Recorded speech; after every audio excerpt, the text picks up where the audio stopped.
on my behalf and tell me what they say about me. They say a lot. A lot. The CEO, one is called Kwamhlabia Lingana. I go to these places. When you are in Guamajola, CEO, you can't just make a phone call in your own house. When you are in Kwamhlabia Lingana, this morning I spoke to Zwelakhe Kwabe, who is a medical doctor. Most of the time you don't find him when you phone him because he needs to choose some spots for him to get a signal to speak to him. My question would be, why Johannesburg differs from Kwamhlabia Lingana? Why Kwamajola differs from Durban North, where I make a call, it doesn't matter what corner of Durban North. So those are the things that we'll have to talk about when I look at the topic that was given to me to deal with the safety of business and the safety of professionals.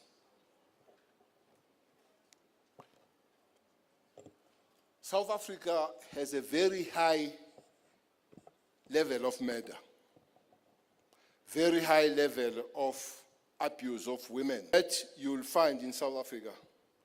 You pick them in specific areas of the country, not anywhere and everywhere.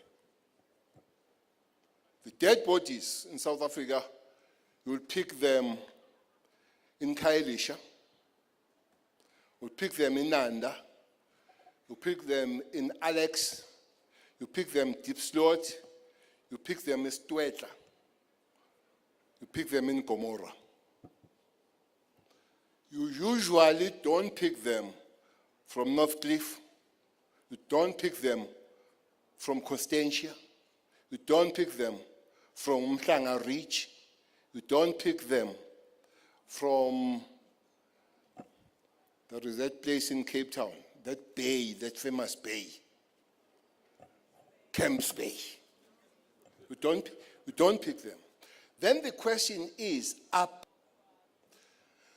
So as you talk about crime, the safety of business, the growth of business and professionalism and professionals in the country, you cannot ignore the fate of the poor and the hunger and anger of the poor.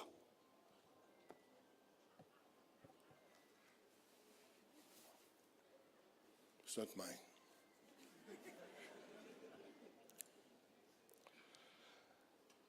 I'll pack that one, I'll come back. President Cyril Ramaphosa has picked up one of the serious issues in the country. For some reason, again, I know Jonas was in government and he was in treasury.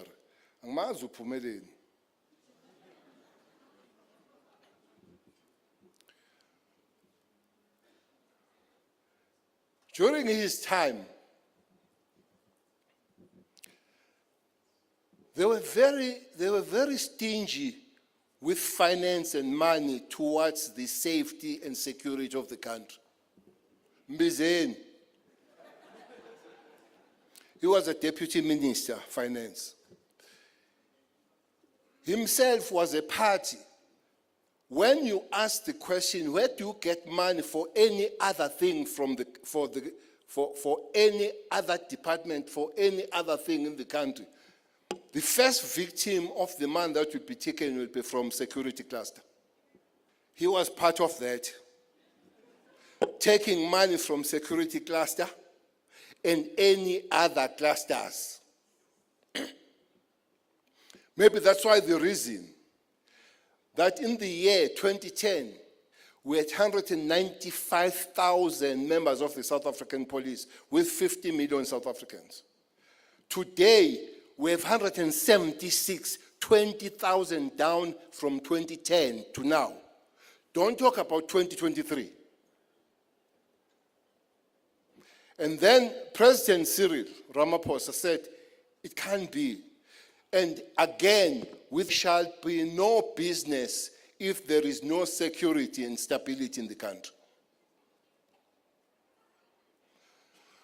That is why part of dealing with the situation is to enhance and strengthen all agencies of security. That is why last year we trained 10,000 young people in South Africa to be members of the South African police. 10,000 not ago. This year, as I speak, in all our academies, about 9 of them, we have another 10,000. Next year, we'll train another 10,000. That does few things. One, it creates the visibility of police, which is a big portion of policing and safety. Whenever you see the police and you see the blue light, I know you get irritated by the blue light. We have a policy in the country that police must put their blue lights every time as they drive around. Because once you see the blue light, we are scared. You rearrange yourself. Even if you are not a criminal, even if you are a minister, once you see the blue light, you rearrange yourself. Blue light is a big thing to the criminal. So we do that. And the possibility of reduction of crime from the visibility of police is huge. So it's important that President Ramaphosa has said, you go and put the police on the beat. That's one. The second one, yesterday I presided over the passing out of 552 members of the South African Police. In Tabazimbi, St. James in Eastern Cape, but I was at Umtata. Before me, there were 214 of those that were passing. All of them were BSc graduates. All of them. 2 of them have masters. 12 of them have honors. Now I'm told that they are fighting their trainers and their lecturers to say they're wasting their time. They're keeping them too long in the college because everything they study, all the modules they do, if it is 3 days, they do it in 1 day. If it is a week, they do it in 2 days. So they're demanding that we reduce time of their training. But the major question, I look through on things that their BScs have done. My question, are they supposed to be in the police, all of them? The answer is no. Some of them, they've done things that you'll never understand in life.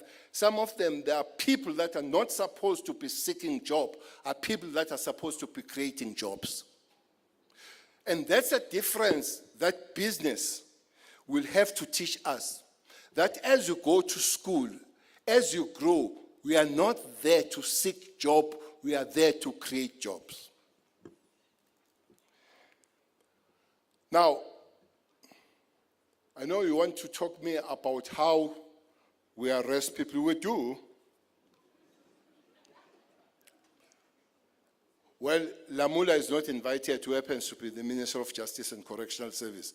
They call it Correctional Service, I call it prisons. As we speak in South Africa, there is 44% overpopulated of prisons. 44% overpopulated. I'm a prisoner in South Africa. That happens after the Minister of Correctional Service have requested twice the President to give a parole to some prisoners. 2018, we gave 14,000 of them to get paroles. 2019, during COVID, there were 19,000 of them. But prisons are still 44% overpopulated. So we can't have South Africa that is prison. We can't have everybody going to prison. Again, Jonas, if what South Africa, what is a common love of South Africans is money. All South Africans love money. That's a common love. But others, they love it left. Others, they love it right. Others, they love it to hoard it and have it to them. Others, they want it to take from those that they have. But they all love it. And that becomes a problem for the rest of us, and that becomes a problem for the law enforcement to say, we must guard between those who have money and those that don't have money. They are fighting. There's a war between those that have money and those that they don't have money. The big war. That's why you see things like cash heist. That's a war of money. That's why there are house robberies. That's why there are, though we don't have bank robberies now. It's one thing that South Africa has managed to really kill, bank robberies.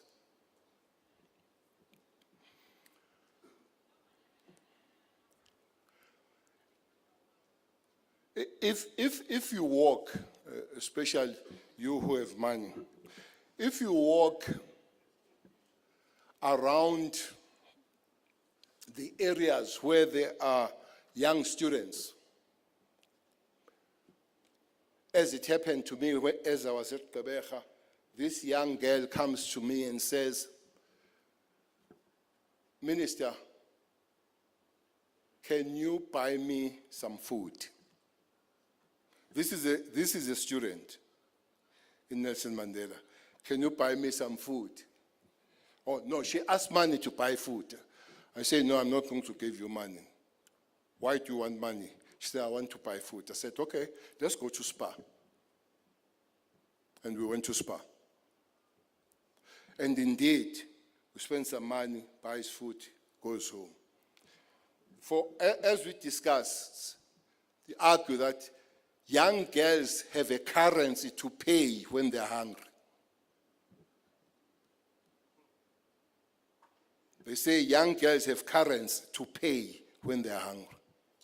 The problem, young boys don't have that currency to pay when they're hungry. Their currency to pay when they're hungry is violence. Their currency to pay is to grab. When all of us here, we say there are paras. Hey, I have to open up a par.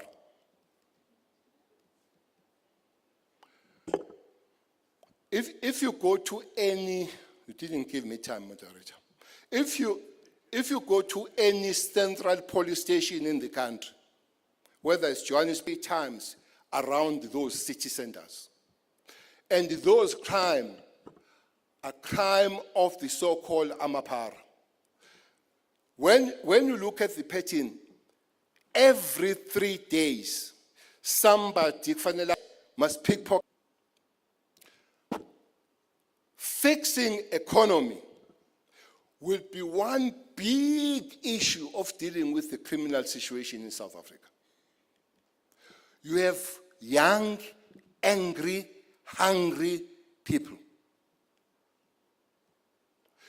It doesn't matter how many of them you put in prison, hunger will produce more of them. Hunger will produce more of them. Therefore, it will be important to look at money, economy, and growth that we all spoke about as the part of stabilizing and fighting crime or fighting against crime in the country. That's why I made the example that when You pick up the dead body, a stabbed person, a shot person. You pick that dead body from the areas I have mentioned, where people are hungry, where people are hopeless, where people don't have work to go in the morning, where people, they just every time spend time, what am I going to eat when the sun goes down?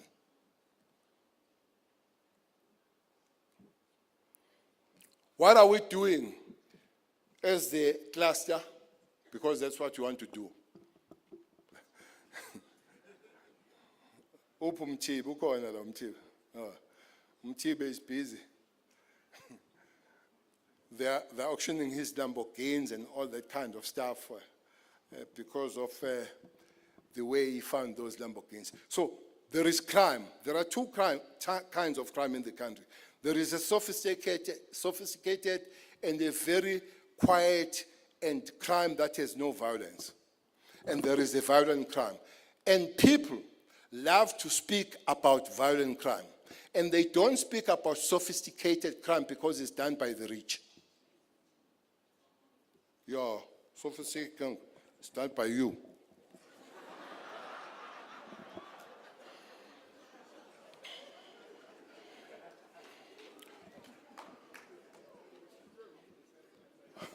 What? Umthibe, the SIU and all that, they don't spend time in Umlazi. They don't spend time kwaMashu, eNanda, Khayelitsha, Delft, Duncan Village, in Tanzania. They don't spend much time there. Usually, bamuva la koSentin. So Umthibe, when he works saying, I find them who wake up and look what happened in kwaMashu or Ichelimyam. Umthibe wakes up, looked at Sandhurst, and they look at Sentin. And that's a problem of yourselves, and you refuse to deal with that. You always complain about corrupt police. Amapolice are bribe amapolice. Police don't bribe police. And paras don't bribe police. It's you who bribe police. So, if we need to arrest bribed people, we need to arrest people that bribe people. And it's you who bribe people. And there is a new one now. There are corrupt police guys, ne? I work with them. Some of them are corrupt. Big time corrupt to the core.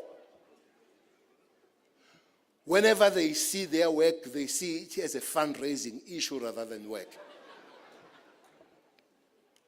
But there are good cops. There are good cops that refused to be co-opted in corruption. That's why prisons are 44% overpopulated. If police were all corrupt, as you say, prisons would be empty. But it's not only the police.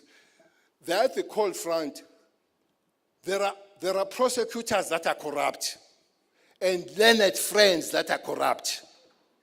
About male. There are magistrates that are corrupt. Unfortunately, we are arresting the judges of late. We have recently arrested two, one in Eastern Cape, one in Free State. We have arrested business people.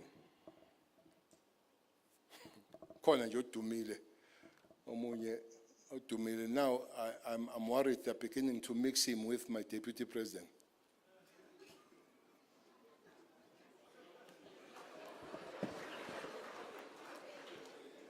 So when you talk about crime and the safety of business and the safety of professionals, also talk about your contribution towards that crime.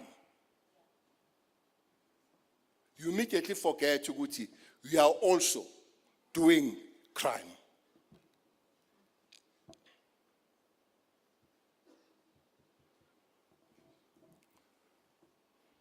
We are training police. We are working hard to restore the proper functioning of police. By the way, Subu, the increase of crime and the killing of agencies were very deliberate in South Africa. It was not by chance. Police were reduced. All relevant people were removed. I'm not going to go to other sections, but there was a time where people wanted to do things. For them to do things, they had to kill the law enforcement agencies. We are rebuilding on that. Thanks that we are putting more money on the police. Thanks that we are training them. Thanks that they will be trained in specialization, dealing with these complicated cases and all those things, from the ordinary case of a person that steals the bread and spend long time in prison, and the person that steals everything and not in prison because he's got money. Prisons are full of poor people. And those that have money are not in prison because their money is got arrested on their behalf. So it's important that we begin to balance the country. It's important that we begin to balance the situation. One thing that I will have to request, moderator, from all of us here, because most of us here, we are lucky to have been at school. We are lucky that we have money. South Africans are frustrated. You hear people talking about the mental health. That thing is huge. You see on the crime that is happening there, there is so much that is beyond crime, which is nothing but mental problem. You know, when you are a father of 46, and you are arrested for raping your daughter of 6 years, that you have raped for 4 years, that is beyond criminality. That is sickness. That is beyond criminality.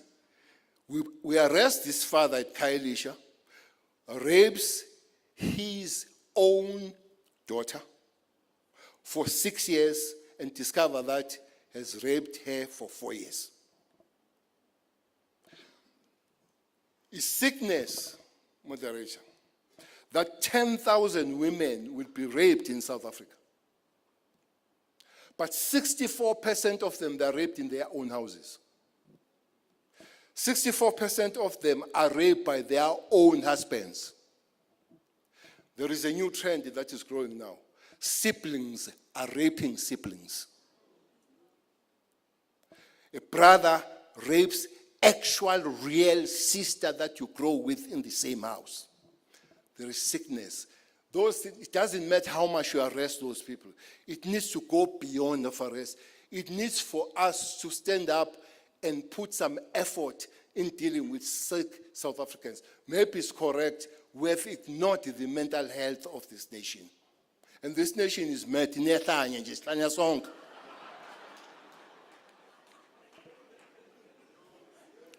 I'm telling you, you can't call it criminality when you wake up in your bedroom at same home and you go in the bedroom to rape your own sister. An 82 years old by 27 years who oy grandson yakhe. So that's how South Africans are at. Let me give this one warning before I go. South Africa, there's a lot of criminality, but there are a lot of good things in South Africa.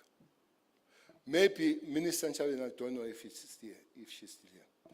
We don't communicate these things. We become advocates. Even good things that we're supposed to talk about are things that ourselves as South Africans, we look as if are not supposed to happen to us. You know, when you talk to South African, to any South African, they believe that Americans are much better than us. There is this new thing of you wanting to go, maybe not you in this house, others that have money, to say it's better to be in Australia. There are figures that are not given here. Maybe State South Africa will help us. And come back quietly.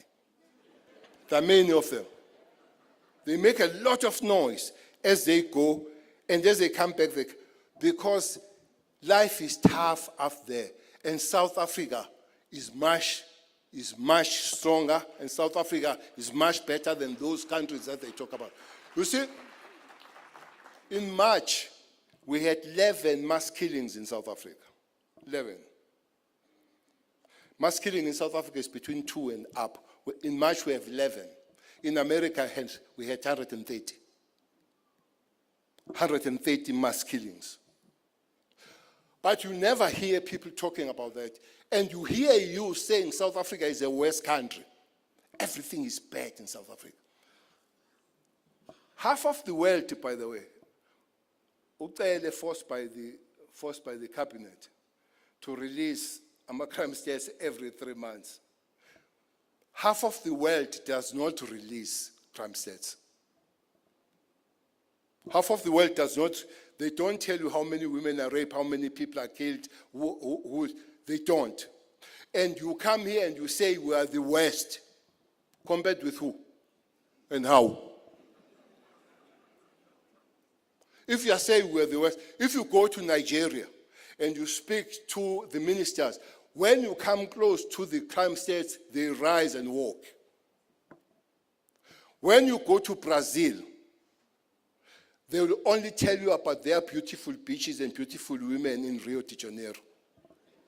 They will never tell you about, as you move a kilometer away to Mjondo Luakona, what happens to you. I went there as a government, and the person who was accompanying us told us to hide our cameras because there was no permission for the police to come there. There is always agreement between the drug lords and the police to say police would not come here. We have no such agreements in South Africa. And we're the West, we're the bad. Last that happened is what the president experienced when American minister, foreign minister, please, when you bring money here, give it to the NGOs because government is dead, because government can use. These are a business of South Africa telling American that we're dead and gone. That's how bad sometimes you can be. But let's work together.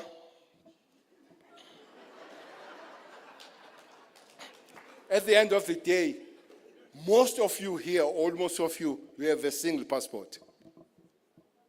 And that is important, that you have a single passport, which means you have no other place to go to. Let's fix this one.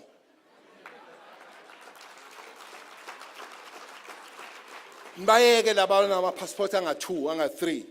Those that have a single passport, fix this one. We have the best country, we have the best people. The only thing, as I sit down, that we'll have to take care.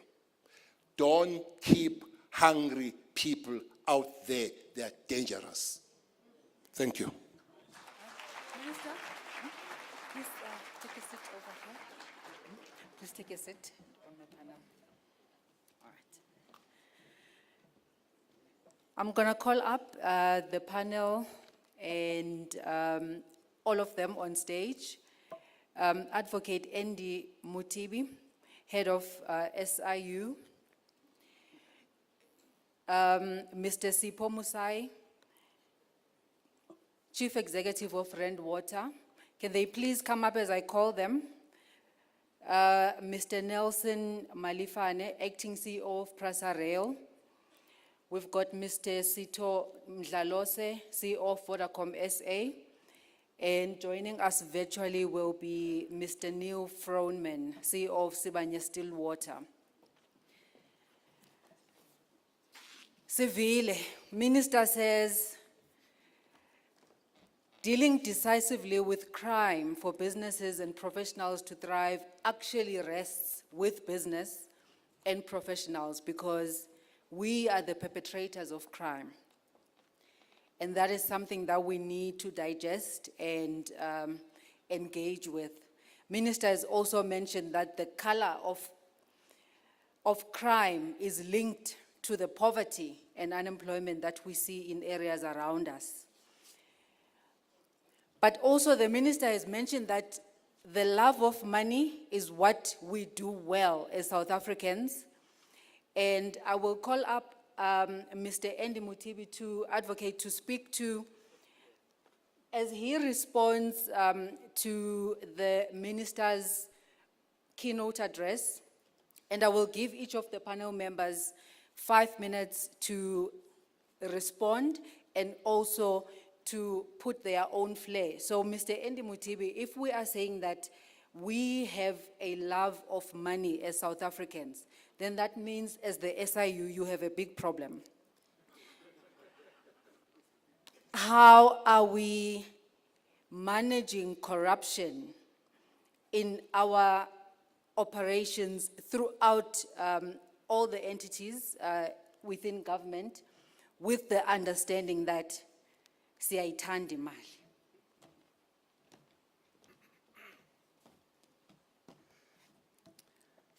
No, thank you very much. Good afternoon. Thanks, Program Director. Let me also acknowledge the Minister of Police and all colleagues. Ndade Madawani, thank you very much for the opportunity and for the invitation for us to participate in this program.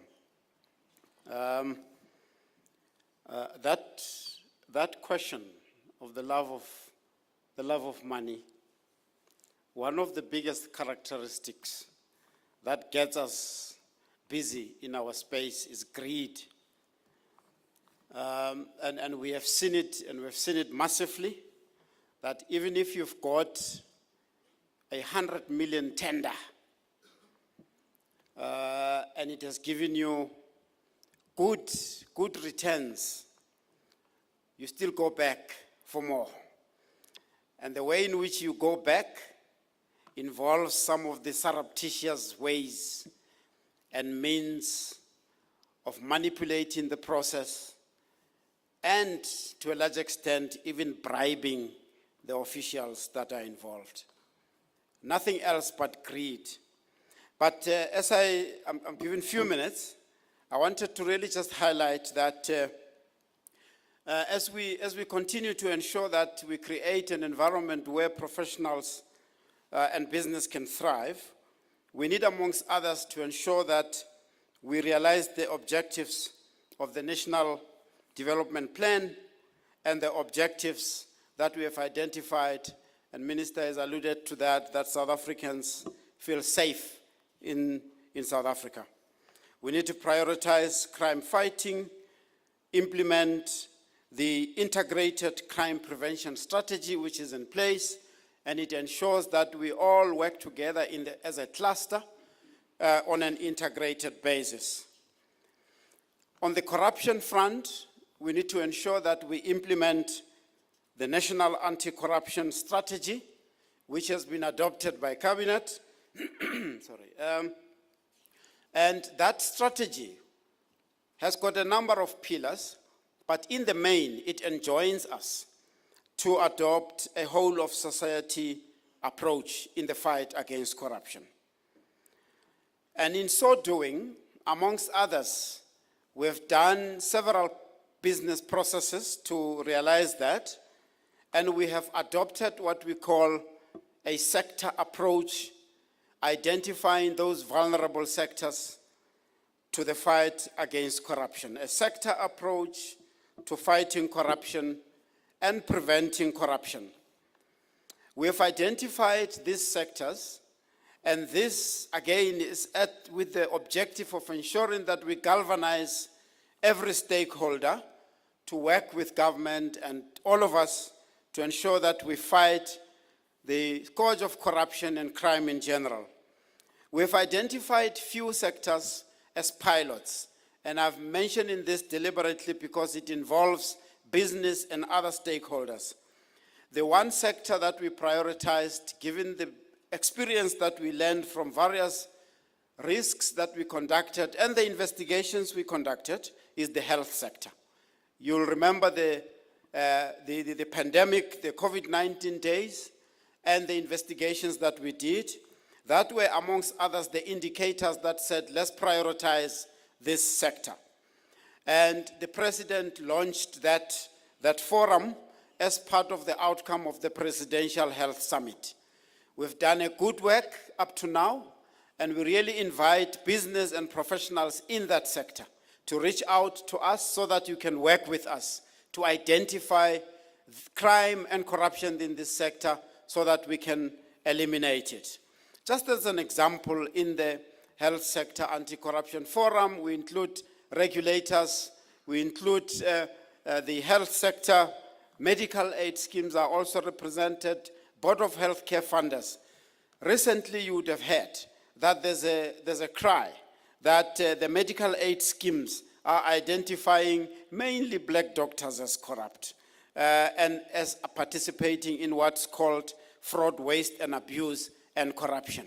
And there's a call for Council for Medical Scheme to stand up and ensure that we mitigate that perception. Because it cannot be that only black doctors are inherently participating in the fraud, waste, and abuse. So we've got processes, we've got initiatives in that sector. The one other sector that we have prioritized is the local government anti-corruption space, the local government space. Again, there we've taken the same model. That model includes SALGA, it includes local government, it includes business, so this is the part that we really need you to be aware of so that you can really come on board. And the other one is the infrastructure build anti-corruption forum.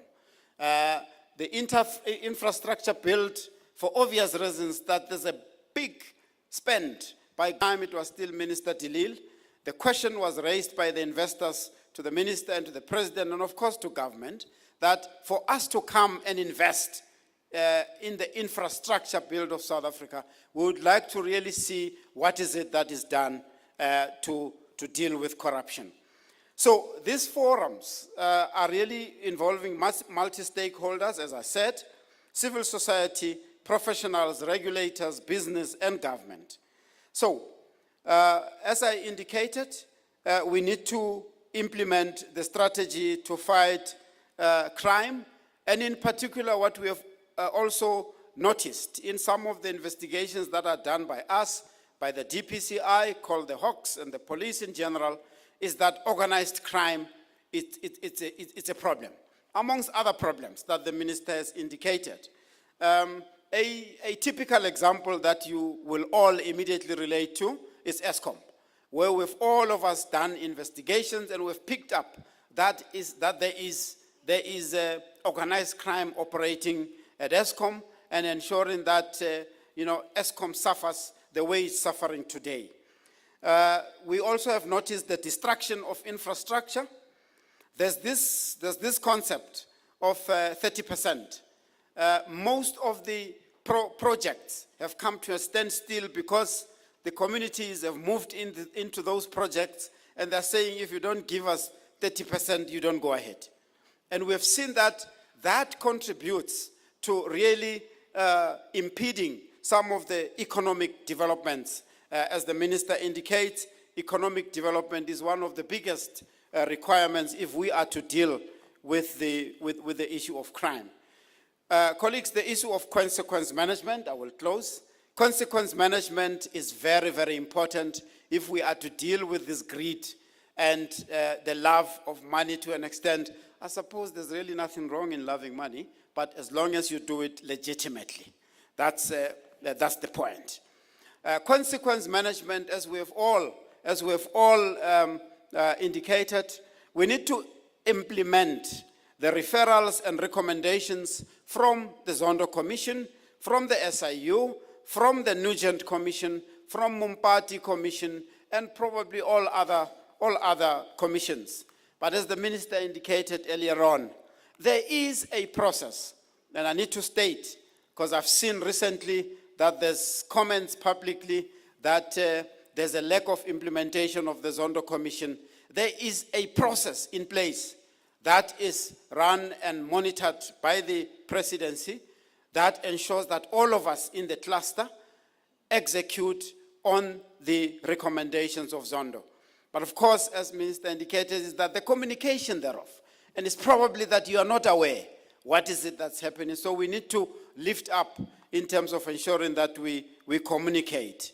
Right, now, there's also a very important aspect of the role of accounting officers, role of accounting authorities, role of the executive, and role of parliament in this consequence management space. Right, now, the collaboration that we are calling for is collaboration with business, collaboration with civil society, collaboration with professionals to ensure that we all really put our hands together and make sure that we fight this scourge together. We've got, in closing, several collaborations nationally and internationally. We serve at an international association of anti-corruption authorities, which we are a deputy president of. The presidency is Hong Kong. And there's also the African version, African Association of Anti-Corruption Authorities. 42 countries will be converging in South Africa now in July. All the heads of anti-corruption authorities will be hosting them. Colleagues, I would like to just indicate the problems that we are facing are not unique to South Africa, but the collaboration and ensuring that we deal with it nationally, cross-border, is really going to enable us to win this fight. Also in SADC, an example of ensuring that we capacitate ourselves, even at a collaborative level. You might have noticed recently, Minister Lamola and Minister of France signed a protocol which will ensure that we deal with the cyberspace. Because more often we've realized that the corrupt and the criminals manipulate and use the cyberspace in a manner that they believe that they are a step ahead of the law enforcement agencies. We would like to send a message to them that they are not. So as I step down, we'd like to make sure that we develop a comprehensive crime and corruption prevention plan that is going to involve risk assessment, risk indicators of where do we look, what's the spotlight, where do we look at. The issues that the minister referred to during the PPE investigation, we saw that there are those who benefited corruptly. And indeed, we identified them. We had to make sure that we freeze and take those assets back so that they are paid back to government. Ethical leadership, ethical managers, and all of those. Lastly, the use of data. We would like your support. We shouldn't look outside of the country for the support when the country can be found nationally. The use of data, we would like to ensure that we use data such that we are able, like corporates do. You model the data, the data should give you, the models should give you the exposures that we are faced. And in other corporates, once we have determined the exposures, the regulators will say you need so much capital holding to withstand your corporates against the risks. In government and as public servants, we are seeing our capital holding as public trust. And we have to enjoin that public trust, including business trust and professional trust, so that we can work together. Thank you.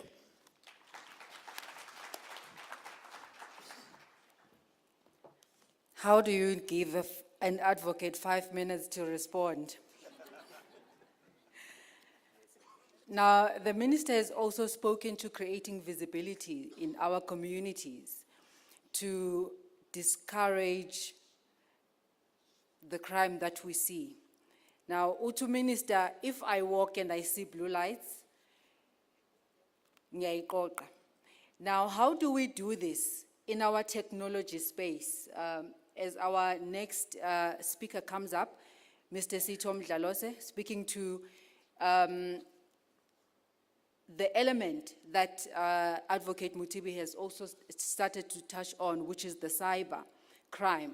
So that criminal that can't even see the blue lights because he spends all his time behind closed doors in his room and does not need to go to any community and does not meet up with any blue lights. Mr.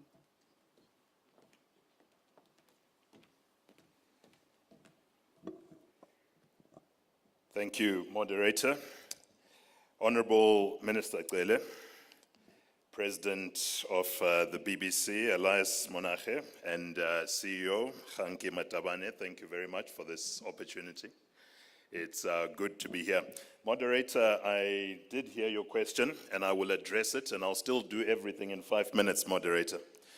But before I get to cyber, I cannot not mention some of the things that the Honorable Minister has spoken about, because these things are fundamental, even agree with. You mentioned that siyagula, there's a sickness. And so I think even as we start the journey, as we walk journeys together between public sector and private sector, I think it's important that private sector takes issues such as the moral decay into account in all their programs. This is why, even as a business, we encourage what we're doing, which is putting psychosocial support workers in schools, where it starts. So when we go, Honorable Minister, and we connect the schools that we connect, we don't just put computer equipment. We want to put psychosocial support there to help children at an early age identify things like self-esteem, like bullying, like all those things that will build up into the society that we all dream of in South Africa.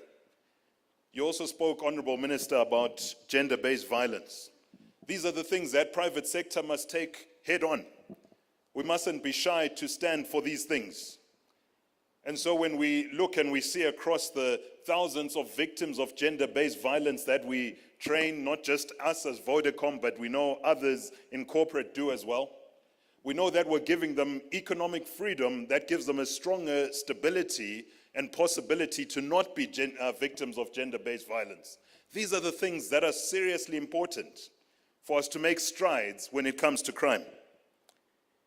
But thirdly, and I'm coming to cybersecurity, I'll get there very quickly. The third one for me, Honorable Minister, that you picked up on is the impact of crime on our industry. And you spoke about Gwamhla Wialingana. And you are correct, Honorable Minister, there is no base station there. We have tried to roll it out.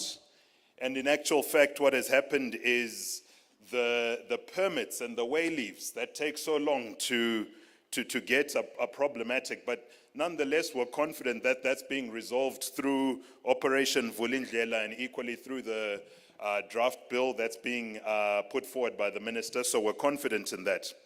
But Honorable Minister, the point is this.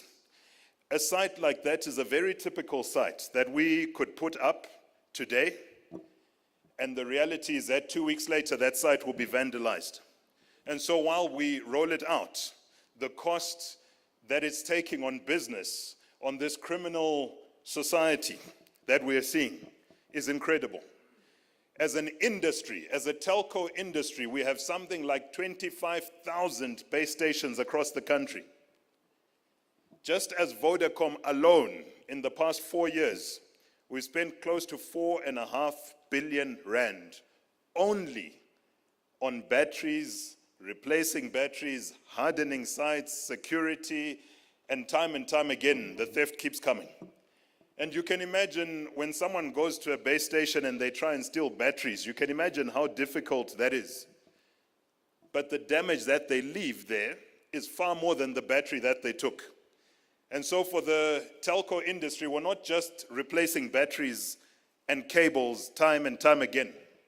We're also replacing the equipment that's been damaged as people try and steal these things. The vandalism is incredible. And so this is what we are fighting for. This is what we're fighting against. But Honorable Minister, I'll take the time on behalf of the industry to thank yourself and the law enforcement agencies for your collaboration in this fight. We still want to ask, and we know you will have your support on things like pushing much tougher sentences on people who are stealing what we believe is critical infrastructure. I recently spoke to a single mother who told me that, you know, when the power goes out, when I lose Eskom, It's a lonely place to be. But when your base station goes down as well, what a dangerous position that is for me. And we feel the weight of this. We feel the weight of keeping South Africa connected. But we can only do it as we fight these criminal syndicates that time South Africa. Moderator, before you come and stand next to me and hurry me along, I shall move on now to cybersecurity. Cybersecurity is a very serious thing. What we saw after COVID is that when people started to work from home, cyber crimes went up by 300%. This is globally. Because people had more access to systems. People were reaching and connecting via different portals, etc., and that increased cybercrime. And some of us might think cybercrime is not a small thing. And you'd be correct in saying it's not a small thing. In fact, globally, they say that cybercrime, the cost of cybercrime globally, is more than the cost and the impact of the drug trafficking business. That's where it's gone to. You would be very surprised that the professional hackers, and there are people called professional hackers, by the way, the professional hackers, someone who can be sitting in their bedroom, 88% of them say, and we believe them, they say that they can crack any organization. They can break into any organization within 12 hours. That's what it takes them. 12 hours to break into any organization.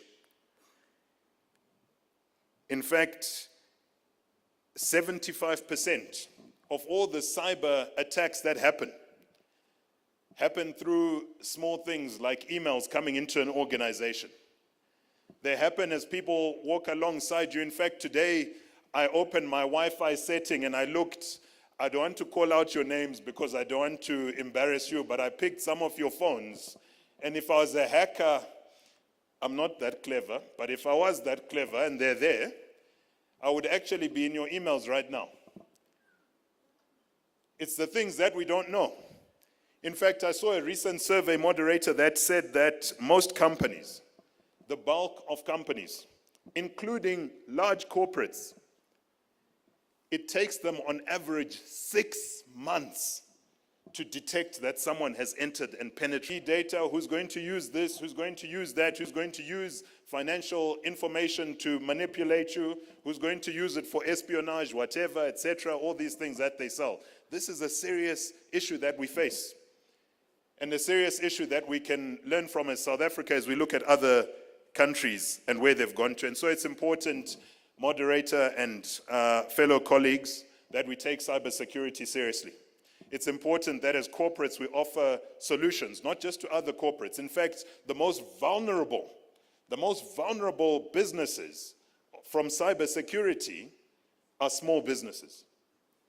Because I can tell you, an entity like ourselves, like Vodacom, we spend a big amount of money. I'm not going to say how much.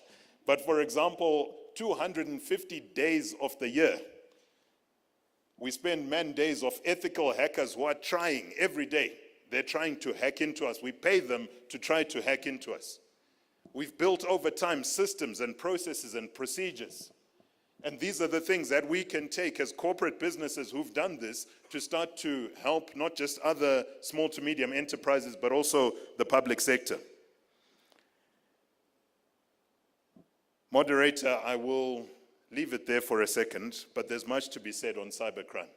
To look around at solutions that are there for their businesses, because like most crimes, you think it won't happen to you until it does. Thank you, moderator.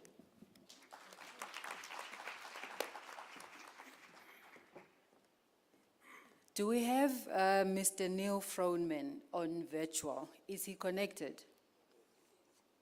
Yes, I'm here. Okay. Welcome to the session. Thank you. We have now heard, and I believe you were connected when the minister was on the podium, that, the of humanity, to grow. Now, what we previously called zama-zamas, I don't know if we still would call them that now, if we imagine that they will become more organized and bold over time. So what does dealing decisively with crime look for you in the area where you are at? Yeah, thank you. And unfortunately, I can't see the audience, but let me acknowledge Minister Clearly and other honorable guests. It's a great pleasure to actually join you. And in fact, I found the discussions very interesting, and I think the minister and the previous speakers made some very good comments. I want to say that I think, and I'm going to answer your question in a roundabout way. I think the minister made a very good point that um, crime starts with inequality, poverty, unemployment, and therefore we as the business sector, and I'm looking at everyone in the room, we have a duty, I think, to do a number of things to deal with this. We've got to create jobs. The way we create jobs, we got to grow the economy. To grow the economy, we need an investor-friendly environment, and that means we got to deal with, I think, three things at the moment. And there's lots of challenges, but the three key issues that are necessary to address inequality are energy, making sure that that business can flourish, because it's only when business can flourish can we contribute. And I'll talk, and then the theme of this session. I agree with the minister. You know, we love to point fingers one way, and when we point fingers one way, there's four fingers pointing back at us. Organized crime needs to be dealt with. Business is an integral part in dealing with that. It's not just a one-way pointing of a finger. So that message was very clear, Minister, and I think you know that that business has stepped up, and I'm going to come to that. I think the other thing is that I think as South Africans, as proud South Africans, we can't. We have to collaborate. We shouldn't see.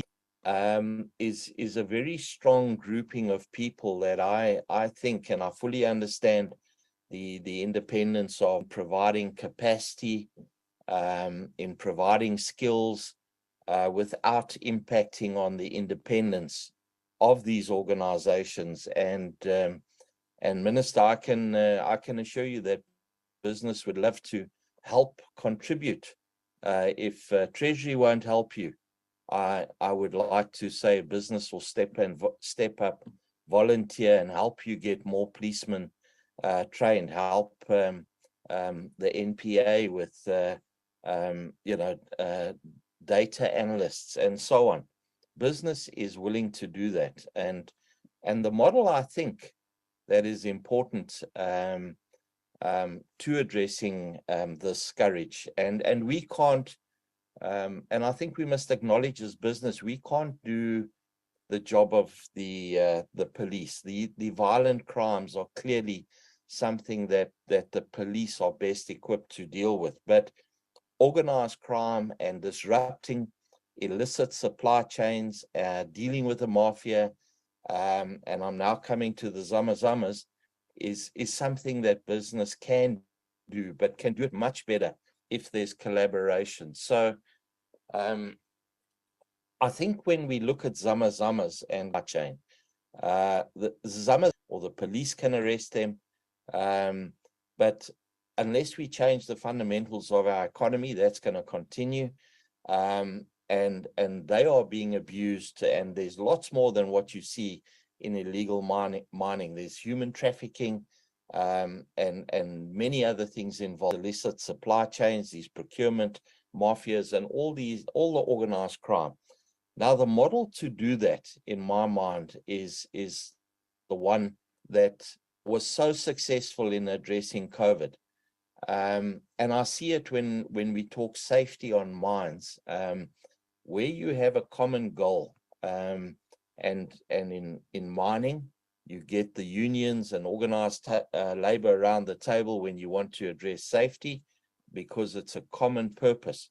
In COVID, it was about vaccines.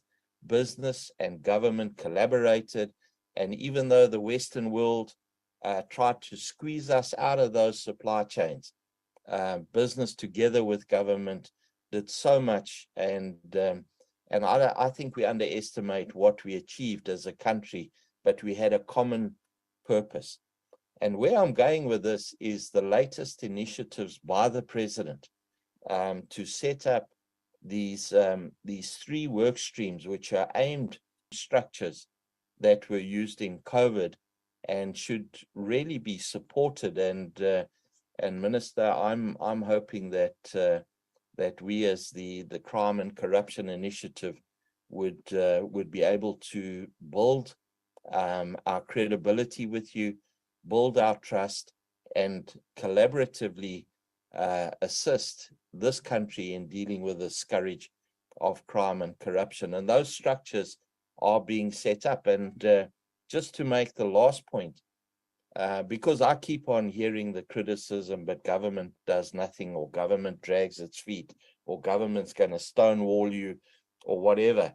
I must tell you, we are starting to see the benefits coming out of the energy work stream, which has been going for much longer. The crime and corruption work stream is still being set up. The energy work stream, you are already experiencing the benefits of the collaboration between government, between Eskom, and between the energy work stream that has been jointly managed by government and business in terms of load shedding. And I'll go as far as to say that I think looking into 2024, and this is a message I'm conveying in London where I am now, that South Africa is oversold. The challenges around energy are being addressed. Now, I would love to come here in a few months' time and convey that same message around crime and corruption. But I think just to finish off, it is really, we need to collaborate. We need to use the best of government. We need to use the best of business. We need to be committed to the same outcome.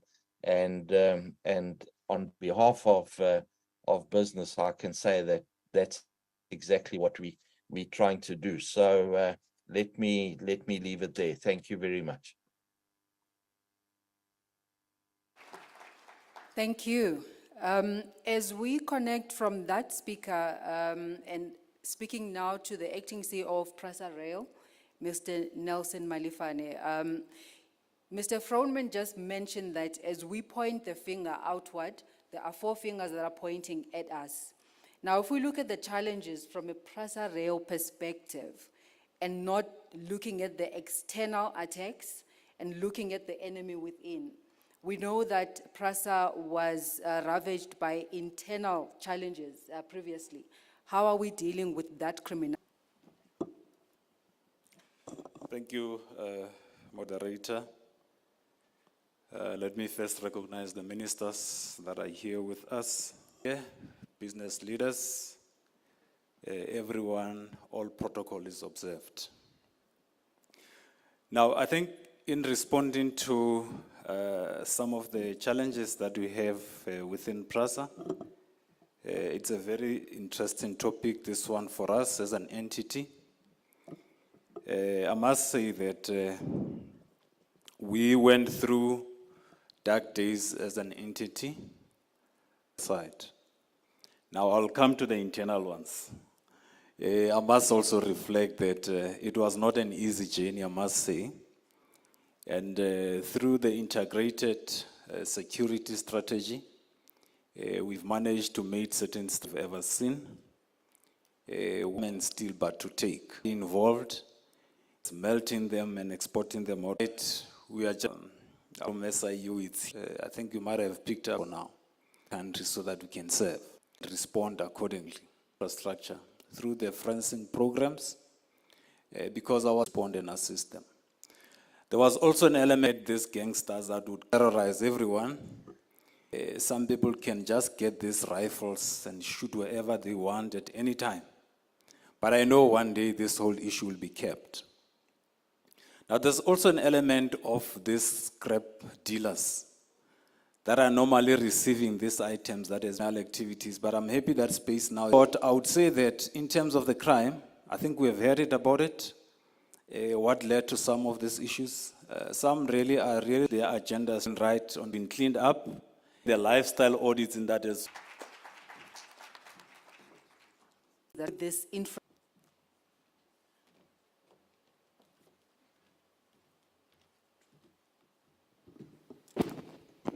I think it's still in the morning. Good afternoon. My name is country specifically in our lead.